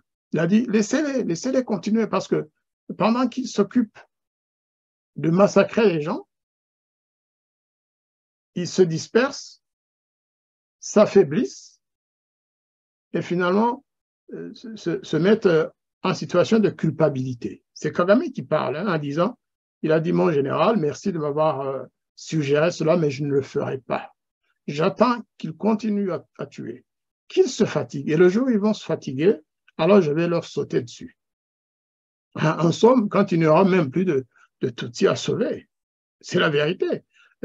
Personne n'osera dire qu'il n'y a pas eu massacre des Tutsis de manière systématique et que le FPR, l'armée du FPR qui était au CND, qui attendait que les autres rejoignent, y ont participé directement sur les barrières. On connaît les noms de ces jeunes gens et d'après des témoignages de certains officiers Tutsis du FPR qui étaient au CND, qui étaient avec leurs camarades à Kigali, eh bien, nous avons les noms. Et on choisissait ceux des Tutsis venus d'Ouganda ou du Rwanda qui avaient une sorte de physionomie Hutu, c'est-à-dire qui avaient un nez assez, peut-être comme le mien là, ou le vôtre, je ne sais pas. Et c'est eux qu'on envoyait sur les barrières pour que les gens les confondent avec les Interahamwe. Vous comprenez ce cynisme, cette cruauté? Moi, je connais certains, je les ai rencontrés Voilà. dans mon travail de bon samaritain dans la ville de Kigali. Je les ai rencontrés. Il y en a un qui a voulu, qui a mis le fusil sur ma tempe, qui a voulu me tuer. Et là, bon, vous voyez, il y avait une grande barrière, elle est très connue sous l'hôpital du CHK et au-dessus de l'endroit qu'on appelait Tezef. Pas loin de chez John. Voilà. Il y avait une barrière. Là, j'arrivais de Nyamirambo sur la barrière. J'ai freiné, j'ai arrêté le véhicule devant la barrière. Et lui, il s'est énervé. Il m'a tiré de la voiture. Il m'a mis dans le caniveau où il y avait d'autres cadavres pour me tuer. Et par chance, il allait me tuer, il allait tirer quand les autres ont intervenus. Ils ont dit, mais pourquoi tu tires sur lui? On le connaît. Lui, c'est une autorité de la ville de Kigali. Pourquoi tu vas le tuer? Et bon, tout en tremblant, j'ai regagné la voiture, je suis parti. Et 2 jours après, quand j'y suis passé, ils ont dit, voilà, tu te souviens du type qui allait te tirer dessus? Je dis, oui, je ne l'oublierai pas dans ma vie. Et ils ont dit, voilà, on a fait l'enquête là-dessus et on a trouvé qu'il était inconnu de nos milieux et donc il est venu de nulle part. Parce qu'eux, ils se connaissaient entre eux aussi, hein, les jeunes tueurs qui tuaient la capitale et les autres régions qui tuaient les Tutsis. Ils se connaissaient entre eux. Les réseaux, eux aussi, ces tueurs qui ont tué les Tutsis, ils se connaissaient, ils avaient des réseaux. Ils ont dit... Un élément important, Loïs. Nous avons découvert qu'il est venu du FPR pour commettre ici, ou en tout cas nous inciter à commettre et de tuer autant de Tutsis qu'il faut. Il y a des éléments qu'on ne voyait pas avant, qu'on a fini par bien comprendre. Vous connaissez ceux qui composaient le bureau national des Interahamwe. Et demandez-vous où sont-ils, ceux qui ne sont pas morts. Parce qu'il y en a pas mal qui sont morts. Le bureau était conduit et dirigé par Robert Kajuga, qui était un jeune Tutsi, un commerçant d'une grande famille Tutsi connue à Kigali, dont d'ailleurs un des frères était très très proche de Madame Kagame, l'épouse actuelle de Kagame. Le frère de Robert Kajuga a payé les études de Jeannette Kagame Nyiramongi. Au Kenya, tout le monde le sait, Robert Kajuga, qui dirigeait les Interahamwe, vous n'entendrez jamais le FPR le dénoncer, jamais. Alors que d'autres qui sont morts sont régulièrement remis sur la liste des tueurs. Mais moi, je ne veux pas accuser Robert Kajuga de quoi que ce soit, mais en tout cas, il était le président national des Interahamwe. Mais plus que ça, aujourd'hui, quand vous regardez ceux qui étaient ses seconds, le secrétaire général, et les autres, eh bien, ils travaillent officiellement pour le FPR. C'est eux que vous voyez à Kigali, aux côtés des généraux, ils vont à Kigali régulièrement, tout le monde le sait, que tel. C'est ce que j'allais dire, parce que j'en connais 2 ici en Belgique, à voilà. où je suis. Il y en a partout, il y en a partout. Qui sont dans les projets du FPR au Rwanda ou ailleurs. Je dis que le FPR, disons les choses crûment, et qui ont eu des procès dans les Gachacha, comme quoi ils ont tué des Tutsis, mais les procès ont été étouffés. Tout ça a été, voilà.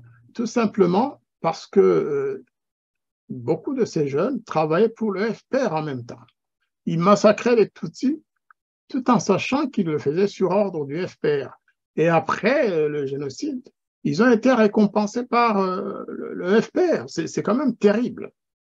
Il faut que les étrangers, surtout les gens qui n'ont pas connu ce qui s'est passé au Rwanda, il faut que les gens sachent. Le sachent. Nous devons le dire ici et il faut qu'ils en tiennent compte. Pourquoi? Parce que tout ce que nous disons ici, tout ce que nous affirmons ici, ça ne vient pas de nous. Non, ça vient soit des étrangers comme le général Dallaire, comme les gens de la Minoire qui étaient à Kigali, qui ont découvert tout cela et qui le témoignent aujourd'hui, qui témoignent de tout ce qui s'est passé, donc de ces fourberies du FPR, ils témoignent en Australie, ils témoignent en Zambie, ils témoignent partout, des contingents étrangers qui étaient à Kigali à ce moment-là. Le fameux Turatsinze, qui a été à un moment donné considéré comme un héros parce qu'il avait annoncé, alors entre parenthèses, ceux qui disent que le fax de Dallaire n'existait pas, ce n'est pas vraiment, j'ai vu ce fax. Il a été envoyé à Paris par l'ambassadeur de France le 12 avril, l'ambassade en tout cas, à la suite d'une réunion qu'ils avaient tenue la veille avec Bobo, le Camerounais qui était le patron de la minoire, le patron civil, oui. Par rapport à Dallaire qui était le militaire. Eh bien, ce monsieur avait fait un rapport aux Nations Unies, à la minoire et à certains chefs de l'opposition rwandaise, en disant que les Interahamwe étaient capables de tuer 10 000 Tutsis par jour, je pense. Eh bien, à la suite de ça, on a découvert que ce monsieur Turatsinze travaillait pour le FPR. D'ailleurs, à un moment donné, il a fui le Rwanda, il est allé en Tanzanie, après il a rejoint le FPR, il a subi le sort qui lui était dû. Pour finir, il a été tout simplement éliminé. Ouais, c'est sa femme qui a témoigné. Justement, je disais que, enfin, j'ai parlé d'une source sûre que les gens qui n'ont pas été témoins des événements peuvent consulter. Tout à fait. Qui sont nos sources aussi, à nous aussi. Donc, il y a ces étrangers qui ont suivi les événements, mais il y a aussi les transfuges du FPR qui se sont détachés de toutes ces choses, qui étaient fatigués et qui ne voulaient pas vraiment endosser le sang que le FPR a versé de tous ces peuples. Alors, ça, il faut souligner, parce que même si le programme de Kagame venait d'en haut, à certains niveaux, les jeunes membres du FPR ne voulaient pas tuer les gens. Ils se refusaient à massacrer les Hutus en disant, mais nous sommes en train d'avancer. Notre mission devrait être d'aller porter secours aux Tutsis qui se font tuer sur les collines. Or, ils avaient reçu l'ordre de ne jamais se retourner. Certains disent, en donnant des exemples pour Kigali par exemple, qu'ils sont arrivés de Rebero, ensuite ils ont vu des Tutsis se faire massacrer pas loin de là, et lorsqu'ils ont voulu intervenir, eh bien, leur chef leur a dit non, non, non, c'est pas votre mission. Il y en a un d'entre eux qui a osé sauver un bébé Tutsi qui allait être tué. Je pense qu'il a été exécuté, ce jeune militaire du FPR, un Tutsi comme les autres, parce qu'il a voulu, parce qu'il a eu le cœur trop mou, parce qu'il n'est pas entré dans le jeu du killing machine. Ça, ce sont des choses qui ont eu lieu. D'ailleurs, on va peut-être passer maintenant aux éléments documentés de tout ce que nous sommes en train de dire. Surtout qui montre que le FPR a tué volontairement les Hutus. Tout à fait, tout à fait, tout à fait. La démonstration que votre initiative de commémorer le génocide commis contre les Hutus a une raison d'être. Voilà. Parce qu'on va nous demander, mais quelles sont les preuves que vous avez contre le FPR? Eh bien, les preuves en droit peuvent être factuelles. Ça peut être parce que vous avez vu vous-même, vous avez été témoin de faits, de crimes, ou alors vous avez eu des rapports là-dessus, ou tout simplement toute autre preuve, documentée ou pas, mais qui montre vraiment l'intention réelle de massacrer une communauté donnée ou un groupe de gens pour des raisons qui sont énumérées dans l'article 2 de la Convention pour la prévention du génocide. Eh bien, le premier rapport, je vais parler d'abord à mon nom personnel. Moi, ce que je sais, ce que j'ai vu, ce qui m'a confirmé qu'il y a eu des massacres contre les Hutus. Je dois avouer que lorsque je suis rentré au Rwanda le 27 juillet 1994 pour prendre mes fonctions aux affaires étrangères, franchement, j'étais loin de penser que le FPR avait fait la même chose que les massacres commis par les Interahamwe et les autres, ou voire plus. Parce que sur place, en arrivant, j'ai beaucoup profité de mes anciennes fonctions de secrétaire général à la fonction publique, c'est-à-dire moi qui gérais la fonction publique en fait, et le travail, je connaissais beaucoup de gens. Les gens se sont confiés à moi. Ils sont venus me dire, écoutez, nous, on n'ose pas aller voir les politiciens de l'opposition à Habyarimana qui étaient avec nous au Rwanda parce qu'on pense qu'ils ont travaillé avec le FPR, mais vous, vous étiez à l'étranger, voilà ce qui s'est réellement passé. J'ai rencontré des personnes venues de Byumba. J'ai rencontré même des anciens de l'opposition venus de Byumba parce qu'ils s'étaient réfugiés là-bas pendant les massacres en avril 1994. Et ils m'ont raconté comment, sur place à Byumba, le FPR triait les gens, les réfugiés qui avaient accouru à Byumba, soi-disant pour se faire protéger par les troupes de Kagame. Lorsqu'ils y arrivaient, ils les triaient systématiquement. Identifiaient ceux des Hutus qui étaient parmi eux et ils les massacraient. Il a épargné les seuls dirigeants politiques des partis politiques d'opposition qu'il a mis quelque part et qu'il a utilisé pour beaucoup de choses. Mais parmi eux, il y en a qui se sont confiés à moi. Ils m'ont donné les noms de certains amis qui étaient à Byumba avec eux et qui ont été liquidés avec leur famille. Et puis après, j'ai rencontré une personne qui m'a permis de tout comprendre.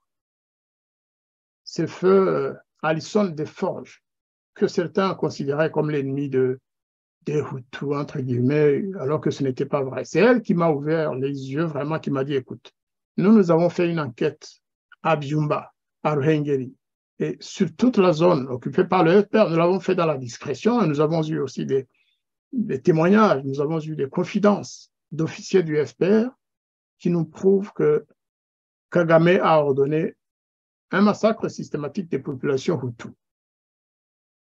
D'ailleurs, ils l'ont sorti dans un rapport du 20 septembre, je crois, et Human Rights Watch avait sorti un grand rapport où il racontait dans les détails tous ces massacres et les lieux où les massacres ont été commis.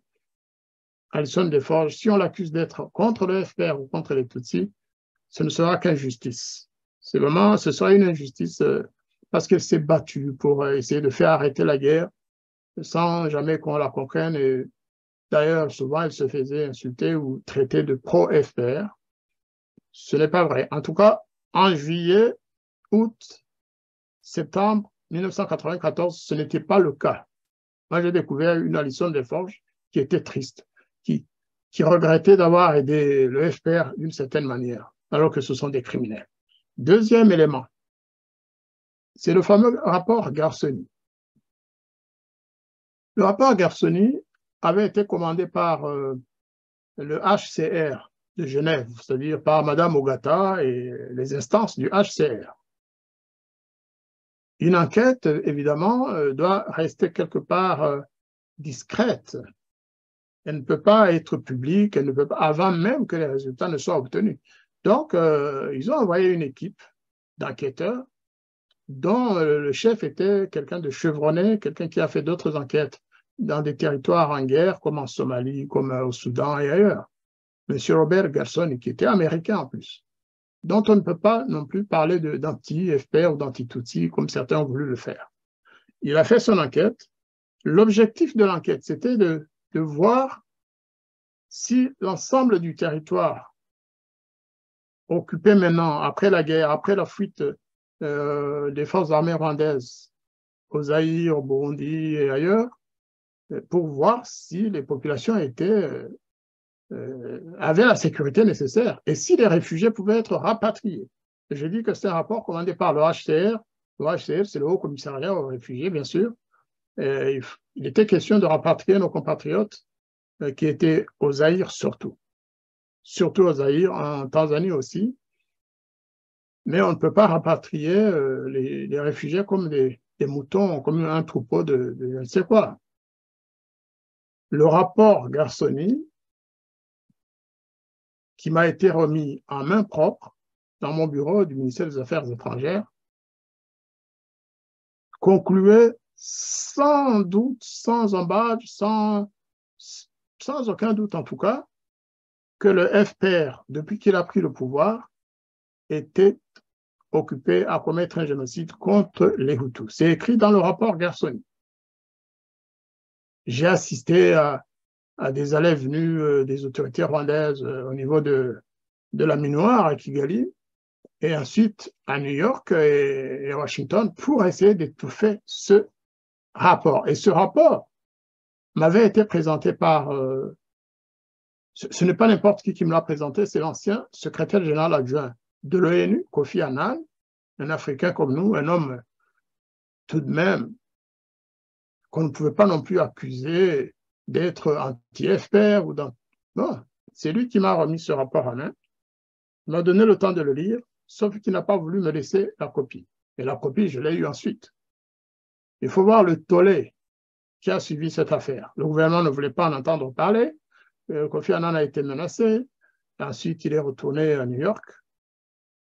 Ils ont fait pression sur Ogata, qui avait commandé et ordonné l'enquête pour qu'elle se dédise. Elle s'est dédite, effectivement. Elle a dit, oui, c'est vrai, ce n'est pas un rapport officiel, c'était une enquête prospective. Mais, eh bien, ce rapport, finalement, je l'ai eu, il est sorti. Nous en avons copie, je suppose, tous. Il concluait à un génocide. C'est écrit dans le rapport. Ensuite, lorsque le TPI, le Tribunal pénal international pénal pour le Rwanda, a été créé, rappelez-vous aussi, au départ, moi je pensais qu'il allait servir à poursuivre tous les auteurs de crimes, que ce soit des crimes de guerre, que ce soit des crimes contre l'humanité, j'allais dire normaux, les crimes ne sont jamais normaux, puis le génocide. Eh bien, le Rwanda, le gouvernement du FPR à l'époque, a fait pression pour qu'on exclue les Hutus, les victimes Hutus, du champ de recherche et d'investigation. C'est-à-dire que les victimes Hutus ont été complètement oubliées. Le tribunal pénal international pour le Rwanda a fait son business. Il a jugé une partie des criminels, entre guillemets, parce que beaucoup ont été aussi innocentés ou alors ont été condamnés, mais vraiment sans base. Là, ce n'est pas notre... Au moins, ça a été fait. Mais ce qui est choquant et désolant, c'est que les tueurs des Hutus... Kibero surtout, qui a été un scandale. Disons Kibero, c'est une année après, je veux dire, au moment de la mise en place de ce tribunal. Excusez-moi, peut-être, parce que voilà, ils ont mis ça en 1994. Hein. Ils auraient dû commencer par le rapport Gersony, parce qu'il était là. Je l'ai reçu en septembre. Et en novembre, on met en place le tribunal pénal international et on s'est arrangé. J'ai toutes les correspondances échangées entre le gouvernement rwandais, entre le président Bizimungu, qui était vraiment, oh là là, il aurait pu frapper quelqu'un, il ne fallait surtout pas accuser le FPR. Ça, c'était fin 1994. Et donc, on a exclu totalement les victimes Hutus. Mais entre-temps, le massacre continuait, le massacre des Hutus se poursuivait. Oui. Ce qui a révélé vraiment le sommet de l'iceberg, parce que tout se passait en douce, c'est justement le massacre de Kibero. Le massacre de Kibero, pour ceux qui s'en souviennent, c'était dans la troisième semaine du mois d'avril, le 22, le 23, où le FPR a massacré des dizaines de milliers de Hutus, parce qu'on parle de 8000. Les 8000, c'est ceux de la première nuit. Ils sont allés dans un camp de déplacés Hutus, ils ont tiré à la mitrailleuse, au canon, sur les civils, les enfants. Vous voyez encore les photos aujourd'hui. Si vous voyez les photos, vous verrez des corps de petits-enfants, tout simplement parce qu'ils voulaient les détruire. Eh bien, le travail, ou plutôt les travaux d'enquête et du TPIR, ont exclu toutes ces victimes. Pendant que dans le même temps, les 8000 Bosniaques tués à Srebrenica, ils ont eu droit à la justice. Ils étaient 8000 et la justice internationale a considéré que c'était un génocide. Un tribunal international pour voilà. la justice. On a considéré que c'était un génocide à Srebrenica.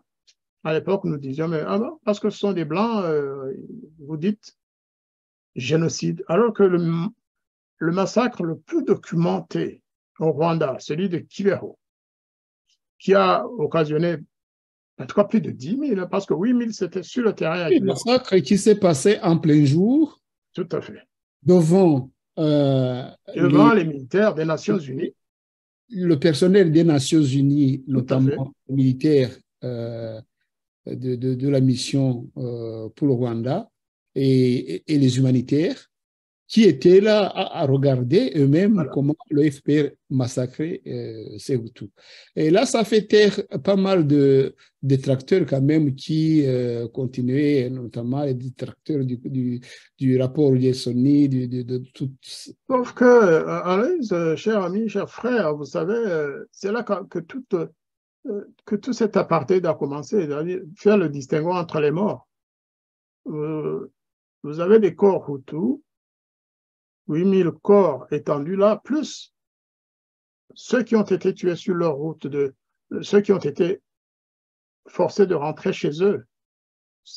Ils ont été éliminés, supprimés, assassinés sur leur route. Entre Kibeho et Butare, entre Butare et Gitarama et ailleurs, il y a eu en fait, c'est plus de 10 000, même 20 000, disent certains. C'est ce que la Croix-Rouge avait en tout cas indiqué. Ça, c'est déjà le début, où on voyait que les Rwandais n'avaient pas la même valeur.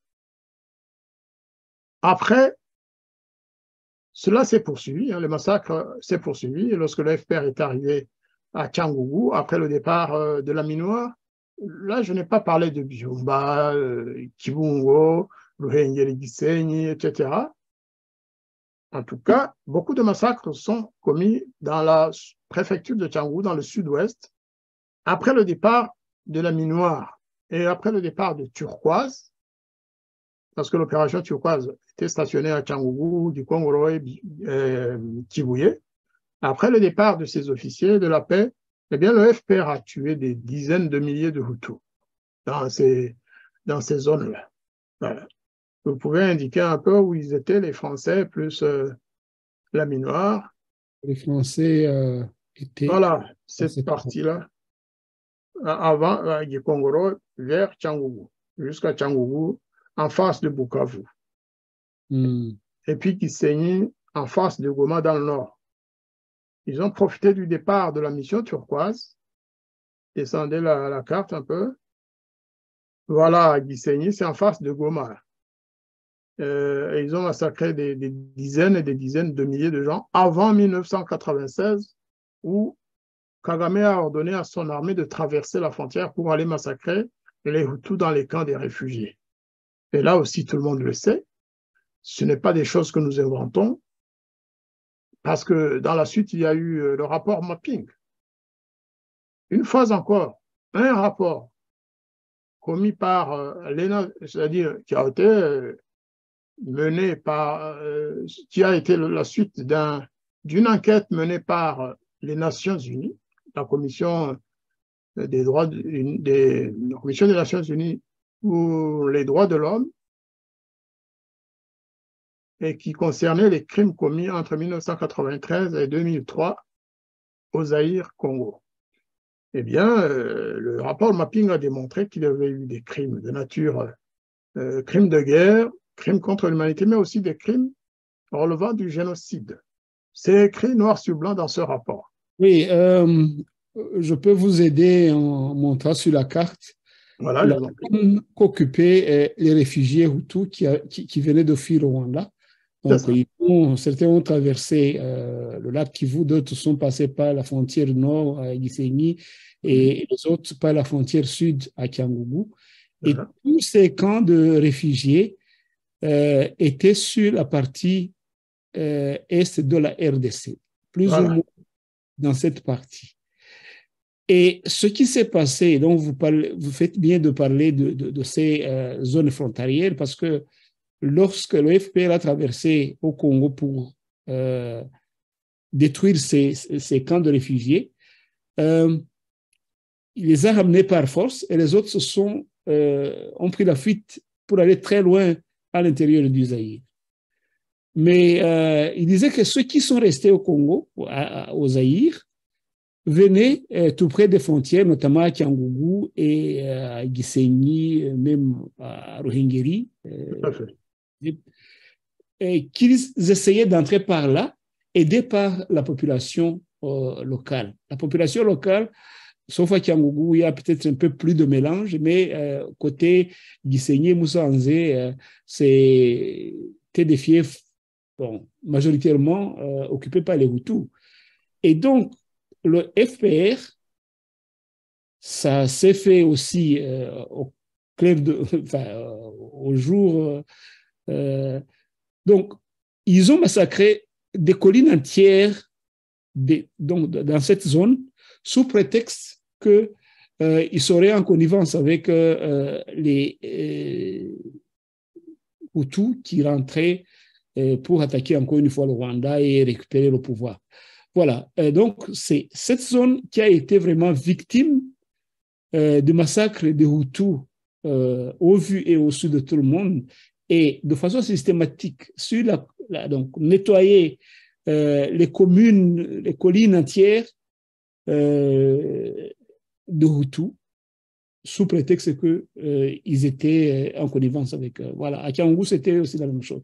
Voilà, je voulais... Alors, dans Gisenyi, il y a un massacre très connu. Ailleurs aussi, hein, dans le Ruhengeri, il y a eu le fameux massacre de Maroko, mais aussi celui de la grotte de... comment on appelle cette région? C'est entre Musanze et Gisenyi, Bigogwe, voilà. Je pense. Il y avait des grottes là, au bas des collines, au bas des volcans. Eh bien, des populations locales se sont réfugiées dans ces grottes. Par milliers, ils étaient des milliers dans les grottes pour échapper au massacre du FPR. Et puis, à un moment donné, l'officier ou les officiers... Kanama, on appelle ça les grottes d'Okanama. Voilà, c'est d'un côté Kanama, en fait. C'était aussi au bas de Bigogwe. Eh bien, l'officier a donné l'ordre à ses troupes de verser de l'essence ou je ne sais pas quel produit à l'entrée de ces grottes. Ensuite, il les a bétonnées. Il a bétonné l'entrée des grottes après avoir mis le feu à l'essence. Donc, ils sont tous morts là-dedans, incinérés ou tout simplement morts d'asphyxie. Eh bien, c'est pour montrer la cruauté. Ça, ce n'est pas une invention de notre part. Ça a été fait, ça a été documenté par plusieurs rapports. Hein. Aujourd'hui, si vous tapez sur Google « Massacre de Kanama » ou de Bigogwe, vous verrez ça. Mais avant d'en arriver au rapport mapping, parce que le rapport mapping est sorti en 2010, après une enquête de 8 ans, je pense, qui a été précédée d'ailleurs de 2 autres rapports de Garreton. Garreton, qui est un grand expert d'enquête, plutôt un grand enquêteur international, je crois qu'il était argentin ou d'un pays de l'Amérique latine en tout cas. Il a fait 2 rapports. Ensuite, c'était sous Kabila. Kabila s'opposait à ce que ces rapports sortent parce que ça pouvait le mettre en cause aussi. Et ils ont fini par accepter qu'il fasse son travail. Mais les rapports ont été enterrés. Et ensuite, il y a eu le rapport mapping. Mais avant cela, revenons au tribunal international pour le Rwanda. Le tribunal pénal international pour le Rwanda avait créé un bureau spécial, hein, pour mener quand même des enquêtes sur les massacres du FPR. Et cette équipe que j'ai rencontrée à plusieurs reprises personnellement, ils venaient chez moi, dans ma ville de résidence en France, ou alors j'allais les voir à Paris ou ailleurs. Ils ont sorti leur rapport, un grand rapport.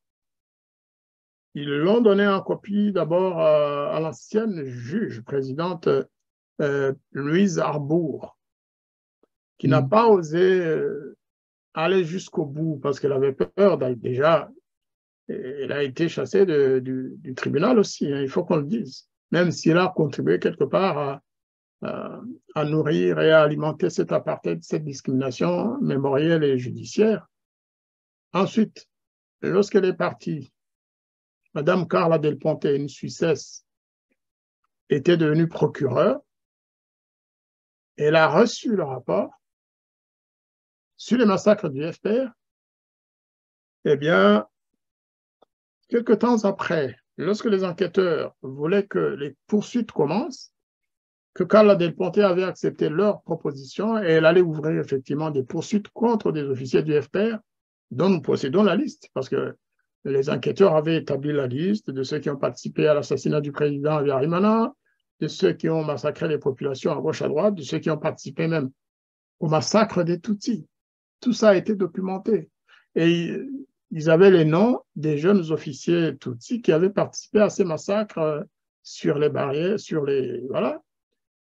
Eh bien, New York et Washington ont appris que Carla Del Ponte s'apprêtait à lancer des plaintes, ouvrir des enquêtes officiellement, c'était fait, mais elle allait lancer des plaintes, plutôt des poursuites contre les officiers du FPR. Vous savez la suite, hein? Avec 4 amis, nous sommes allés à La Haye, parce que c'est là que travaillait Mme Carla Del Ponte. Nous venions d'avoir les confidences des enquêteurs qui nous disaient, vous savez, le rapport, il va être liquidé, quoi. On n'en parlera plus parce que Washington, Londres et d'autres puissances ne veulent pas que ce rapport sorte. Eh bien, nous sommes allés voir Mme Carla Del Ponte qui nous a tout raconté.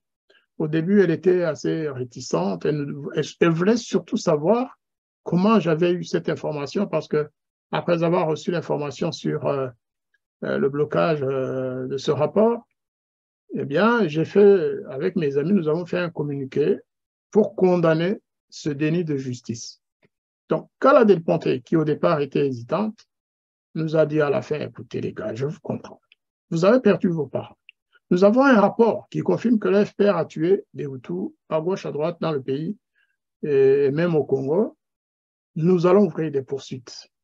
Et lorsqu'elle s'apprêtait à lancer les poursuites en question, eh bien, elle a été limogée de sa fonction de procureur et remplacée illico. Voilà ce qui s'est passé. Il a été remplacé, et donc le rapport, une fois de plus, il a rejoint le rapport Garreton, il a rejoint le rapport Gersony, il a rejoint les autres dans les tiroirs des Nations Unies, où nos parents sont aujourd'hui encore cachés. Je dis souvent que les cadavres de nos parents sont dans les tiroirs des Nations Unies. Il faut qu'on le dise d'ailleurs à l'OIA, bientôt, plutôt à l'ONU, qu'ils sachent que nous les considérons comme des criminels au même titre que ceux qui ont tué nos parents. C'est une évidence. L'ONU n'a pas été fait. Ça, c'est quelque chose qui vraiment, disons, qui est une grande question pour tout le monde. C'est la question que j'allais poser pour conclure cette émission de ce soir. Justement, pourquoi vous venez de nous décrire comment le FPR a tué des Hutus, que ce soit à l'intérieur du pays, que ce soit au Zaïre, et comment il continue même aujourd'hui, parce qu'il n'a pas arrêté. Mais le monde assiste à tout cela. Il y a des preuves, je ne sais pas, innombrables, comme vous venez de le dire, mais personne ne s'en émeut. Donc, on parle souvent du génocide des Tutsis, du génocide des Tutsis, les gouvernements belges, quand tu parles du génocide des Hutus, ils te regardent comme un diable avec, tu te vois pousser des cornes tout de suite. Pourquoi justement ce monde qui ne voit pas les choses dans leur réalité? Pourquoi ça? Parce que cette diplomatie-là, c'est une diplomatie de lâcheté. Vous savez, la diplomatie n'a jamais été vraiment courageuse. Lorsque des pays puissants ont pris parti dès le départ, souvenez-vous, hein, l'ancien président Bill Clinton, en 1994, lorsqu'il a été appelé au secours, et lorsqu'on lui disait, Monsieur le Président, prononcez le mot génocide afin que les États-Unis interviennent avec les autres pays. Lorsque la France, la pauvre France, oh là là, la France demandait qu'on envoie des troupes pour arrêter les massacres, la seule aux Nations Unies, On a attendu 2 mois avant d'autoriser les troupes françaises à venir avec quelques troupes africaines. Mais la France avait commencé à réclamer depuis fin avril. Hein. Il a fallu attendre le 22 juin. Les États-Unis ne voulaient pas en entendre parler, soi-disant parce qu'ils ne voulaient pas avoir affaire à choisir entre la loi internationale et la loi américaine, parce que la Constitution américaine et les lois américaines l'auraient obligé à intervenir. Si Washington avait dit qu'il y avait un génocide au Rwanda, et ils ne voulaient pas en entendre parler. Aujourd'hui, parfois, je m'amuse de certains qui disent « oui, les États-Unis ne veulent pas dire le génocide ». Non, ils ne l'ont jamais voulu. Parce que s'ils l'avaient fait, ils auraient été obligés d'intervenir. Et ils ne veulent, aujourd'hui encore, ils ne veulent pas avoir à assumer des conséquences quelconques dans cette affaire. C'est pourquoi ils ne veulent pas qu'on appelle ça comme ça doit se faire en droit. Parce que des crimes pareils qui visent une communauté, qui visent à les tuer de manière... Il y a la loi internationale. Ils n'accepteront jamais. Si ça continue, bien sûr, mais si ça concerne bien sûr des pays comme l'Ukraine ou des pays occidentaux, les États-Unis vont dire oui, oui, c'est un génocide. C'est un génocide en Syrie, c'est un génocide en Irak, c'est un génocide ici. Mais chez nous, jamais. Ils ne veulent pas. Ils ne veulent pas, ils préfèrent mélanger les deux. Depuis que nous avons commencé à parler de génocide contre les Hutus, les Américains ont dit « Ah, non, non, même celui des Tutsis n'a jamais existé, c'est un génocide rwandais. » Avant, ils ne disaient pas comme ça. C'est pour nous bloquer. C'est pour que nous, on ne parle plus du génocide qui a frappé les membres de la communauté Hutu. Et ça, nous ne sommes pas d'accord. Hein. Il ne faut pas tomber dans le piège de la définition facile. Parce qu'il y a un pays ou deux, d'ailleurs, remarquez que c'est les États-Unis et la Grande-Bretagne. Comme par hasard, une compassion trop tardive, 30 ans de retard par rapport aux faits, aux événements de 1994 et d'après, et aux événements, au massacre du Congo, des réfugiés Hutus. Donc, il ne faut pas qu'on tombe sous le piège de la qualification, parce qu'ils ne sont pas les seuls à connaître le droit. D'ailleurs, ils ne veulent pas s'appliquer à eux la Convention contre le génocide. Donc, quelle compassion, oh là là, quelle gentillesse, un peu trop tardive. Nous devons poursuivre. Il faut que tous ceux qui ont été victimes de crimes de génocide, qui ont été tués parce qu'ils étaient Tutsis ou parce qu'ils étaient Hutus, qu'on nous dise, voilà, c'est un génocide. En tout cas, celui des Hutus, nous allons continuer à en parler. Parce que justement, j'allais vous demander quelles sont vos visions, quels sont vos objectifs, où en êtes-vous dans vos objectifs par rapport à cela? L'objectif déjà, c'est de rendre hommage à nos victimes Hutus. Je vous ai donné la liste un peu de tous les sites des grands massacres, parce qu'il y en a d'autres dont on ne parle pas. Mais les grands massacres des populations Hutus sont connus. Ils ont été documentés. Ils ont été qualifiés. Ce qui a manqué, c'est le passage à l'acte judiciaire. Parce que le monde, la communauté dite internationale, qui était très favorable au FPR, et la France a fini par rejoindre ce camp en déniant l'assassinat du président Habyarimana par Paul Kagame, alors que le juge Bruguière avait tout établi. La France a fini par rejoindre le camp des Américains et des Anglais, en disant que oui, c'est vrai, il n'y a qu'un seul génocide contre les Tutsis. Voilà. Donc, la France qui était accusée en même temps d'avoir participé à ce génocide, qui, 25 ans après, va tapoter le dos de Kagame en disant « oui, c'est vrai, vous avez été le héros qui a arrêté le génocide. » Voilà. Mais ça ne se finira pas comme ça. La France se verra... De toute façon, le boomerang va revenir. Hein, le boomerang de la vérité va revenir. Et je pense que plus tard, il y a des responsables français qui vont dire « non, non, non, nous n'avons pas participé à ce génocide. Celui qui a participé au génocide, c'est Paul Kagame et son armée, et ceux qui l'ont commis. Les Hutus aussi ont été victimes du génocide. Et les Allemands et les autres, ils finiront par le comprendre et par l'avouer parce qu'ils le savent. Mais nous, notre objectif, c'est de sensibiliser la communauté rwandaise d'abord.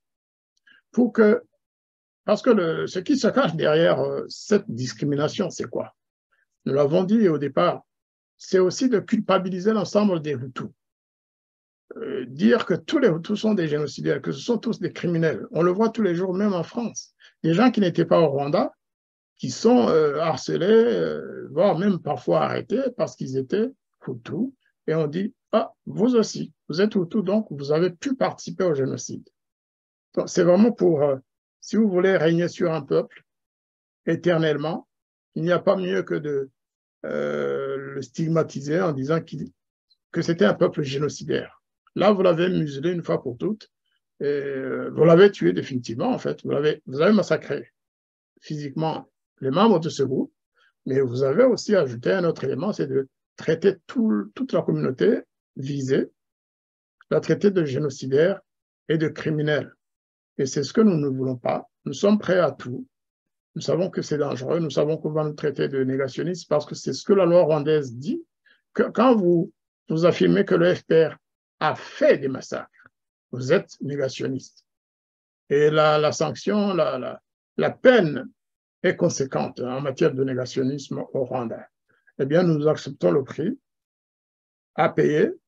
Nous n'attendons rien de cette affaire. Ceux qui croient que nous voulons nous mettre en avant pour je ne sais quoi, non, au contraire. Il n'y a que des risques dans cette affaire. Mais nous souhaitons quand même que l'ensemble des Rwandais, surtout ceux qui sont en exil, qu'ils soient Hutus, qu'ils soient Tutsis, qu'ils soient Batwa, qu'ils soient Hutsi, qu'ils soutiennent tous notre initiative et qu'ensemble on dise la vérité au monde entier. N'ayez pas peur. N'ayez pas peur. Ceux qui nous font peur, ils ne vont pas tous nous assassiner. Il y a eu des victimes, vous savez, des Rwandais qui ont été tués en Ouganda, Seth Sendashonga et ses camarades qui ont été massacrés au Kenya, et les tueurs ont été pris en flagrant délit, mais le Kenya les a exfiltrés gentiment, parce que c'était des diplomates. Ceux qui ont assassiné Patrick Karegeya en Afrique du Sud, qui ont voulu assassiner aussi le général Kayumba Nyamwasa, ceux qui ont tué nos compatriotes au Malawi, au Mozambique, ceux qui ont kidnappé Paul Rusesabagina, et notre ami, notre petit frère, comment il s'appelle encore, celui qui était au Mozambique, Murian Hunamukuru, donc Cassien Tamuhang, il a été enlevé par des militaires rwandais qui étaient allés à Cabo Delgado, soi-disant en mission, et ils sont allés chez Cassien, avec la complicité de certains Rwandais, il est vrai. Et lui, Cassien, c'est un rescapé du génocide des Tutsis, mais comme il connaissait des choses, comme il avait dit qu'il savait que le FPR avait participé au génocide des Hutus, eh bien, il a été kidnappé et aujourd'hui, depuis plus de 2 ans, on ne sait pas où il est. Et beaucoup d'autres. Rappelez-vous le jeune Chaka Gilbert, qui est originaire de Byumba, qui a raconté comment il était tout petit, mais il a tout vu, et sa mère, de toute façon, lui a raconté ça, comment le FPR est venu sur leur colline, comment il a filtré, il a mis les Hutus d'un côté et les Tutsis de l'autre. Sa maman, qui est Tutsi, n'a pas été inquiétée, elle a été mise dans le groupe des Tutsis, mais son père, ses oncles, dans sa famille, uniquement dans sa famille, il y a eu plus de 44 personnes massacrées par le FPR parce qu'ils étaient Hutus. Et ceux qui avaient des femmes Tutsis, ils ont été séparés. Et donc, oui, ça, c'est un génocide, ça. Et ça ne s'est pas fait que sur cette colline. Ça a été systématique dans Byumba, ça a été systématique dans Kibungo, partout dans le pays. Donc, on nous dit aujourd'hui qu'il n'y a pas de génocide, ou bien on supprime alors le terme génocide de la Convention internationale, qu'on nous dise que cette convention est farfelue, qu'on nous le dise. Mais quand vous avez passé 6 ans sur les bancs de la faculté à apprendre le droit international, le droit pénal international, le génocide, les crimes contre l'humanité, que la convention est toujours en vigueur, et qu'on vienne enfin vous dire non, non, non, ça ne concerne pas les Hutus. Les Hutus, on peut les tuer, on peut les faire, leur faire tout ce qu'on veut, ils n'auront jamais la justice, ils n'auront pas le droit de commémorer l'heure. Qu'on nous le dise, qu'on nous dise, que les Nations Unies nous disent, vous n'êtes pas des hommes, des personnes humaines comme les autres, on peut vous massacrer quand on veut, et il n'y aura jamais de suite. Là, nous dirons, merci Bwana, et nous vaquerons à autre chose. Mais on n'est pas prêt à abandonner cette... C'est l'hypocrisie diplomatique internationale. Tout à fait. C'est le grand machin, comme disait De Gaulle. Hein. Les Nations Unies se sont vraiment comportées comme un grand machin en ce qui concerne le massacre qui a frappé la communauté des Hutus du Rwanda et du Congo, parce que nous ne l'avons pas dit.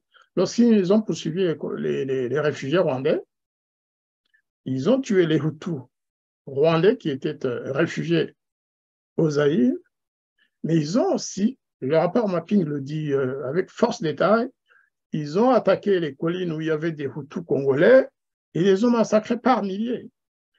Pas seulement ces Hutus congolais, ils ont massacré aussi des réfugiés burundais, mais plus grave, ils se sont attaqués aux populations congolaises. Aujourd'hui, on compte un peu plus de 12 millions de Congolais tués par l'armée rwandaise et ses amis ougandais, et par la FDL, malheureusement, à l'époque. Et on veut nous faire croire que ce n'est pas un génocide. Là aussi, les Nations unies se font tirer les oreilles pour mettre en place un tribunal international, un tribunal pénal ad hoc, qui peut avoir des fonctions mixtes, hein, pour juger les auteurs de ces crimes au Congo. Ceux qui ont tué les Congolais, ceux qui ont tué les réfugiés Hutus, burundais, ougandais et les Hutus du Congo, ils doivent être poursuivis et ils doivent payer pour les crimes qu'ils ont commis contre ce peuple et contre la République démocratique du Congo, contre le peuple congolais. C'est ce que nous demandons et d'ailleurs nous soutenons aussi la décision prise par le gouvernement congolais du Génocide. Nous avons participé à la célébration, plutôt à la commémoration du Génocide, du génocide contre le peuple congolais. Et nous allons poursuivre nos relations et notre coopération avec les associations congolaises qui sont impliquées. Parce que vous savez que dans le Nord Kivu, il y a beaucoup d'associations de la société civile et on travaille ensemble pour valoriser nos revendications. Il faut. Si on ne le fait pas, on aura été des traîtres à nous-mêmes et à notre nation. Merci beaucoup. Voilà, nous sommes obligés d'arrêter notre émission, même s'il y avait beaucoup d'informations encore à vous demander. Mais le temps nous oblige à clôturer notre émission ici en vous remerciant, ambassadeur Ndagijimana Jean-Marie Vianney, d'avoir accepté de venir nous témoigner de cette initiative de commémoration du génocide contre les Hutus qui est en cours pour la deuxième fois cette année. Voilà, il ne me reste qu'à vous souhaiter une bonne soirée et une bonne chance pour votre initiative et passer évidemment le bonjour des Orléanais de la part de Radio Urumuri et on se verra la fois prochaine. Je reviendrai certainement pour vous parler des modalités même, des modalités pratiques de l'organisation de cette commémoration qui va durer 1 mois. Donc ça commence le 1er octobre et ça se termine le 31 octobre. Hein. Nous organisons des colloques, nous organisons des conférences sur le même thème et nous demandons à tous ceux, témoins, conférenciers ou autres, qui peuvent nous apporter leur savoir et leurs compétences pour que tout se déroule bien. Ce n'est, une fois encore, je le répète, ce n'est pas pour stigmatiser qui que ce soit. Notre cible, ce sont les tueurs du FPR qui ont tué nos parents, qui ont endeuillé toute la région. Il ne faut pas qu'ils cherchent, une fois de plus, sacrifier les Tutsis en leur disant, vous voyez, quand ils attaquent Kagame et le FPR, ce sont les Tutsis qui stigmatisent. Pas du tout. Nous sommes, beaucoup, nous sommes originaires de familles Tutsis et Hutus. C'est la justice que nous poursuivons. Ce n'est pas nos parents Tutsis que nous voulons accuser d'avoir participé à ce génocide. Ils ont été victimes assez. Donc le FPR ne doit pas jouer sur cette corde en essayant d'avoir la solidarité des Tutsis du Rwanda ou de la région pour bloquer les rapports qui ont été officiellement menés et documentés par les Nations Unies même, hein, ou par nos organisations. Voilà, c'est par ça que je termine. Je vous invite à suivre les émissions que nous allons organiser sur Radio Urumuri. Vous êtes toujours les bienvenus chez Radio Urumuri. Tout à fait. Non, non, non, pas seulement. Une partie de ces conférences, une partie des émissions se passeront sur Radio Urumuri. Et je suis prêt avec d'autres camarades de notre organisation à venir, n'est-ce pas, répondre à vos questions. En tout cas, j'invite beaucoup Radio Urumuri et ses journalistes à participer vraiment aux activités que nous allons mener pendant le mois d'avril, pendant ce mois d'octobre 2023.